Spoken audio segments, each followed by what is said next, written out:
Alright, so let's say you want to download a document that's 90 pages long, right? You open up the document, it doesn't matter where it's from or whatever, you download it. So you come over here, you hit download. After you have downloaded this thing, it's going to be a PDF. You know, it could be any document. It could be a PDF, a Word document, whatever. So you go to that document. I'm going to open it up because I've just downloaded it. Open up the document. After you've opened up the document, you scroll down to your desired page.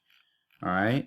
So let's just say that I wanted to go down to, I don't know, maybe the 7th or 8th page or something like that, up to this one.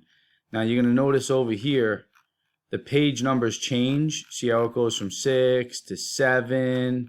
This is an Acrobat Reader to 8.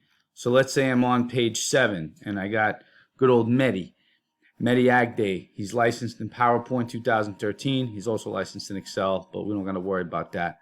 So all you have to do is you go to print.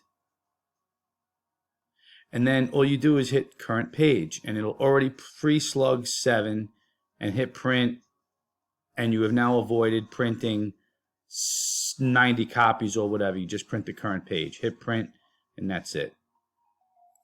Pretty simple. Thank you.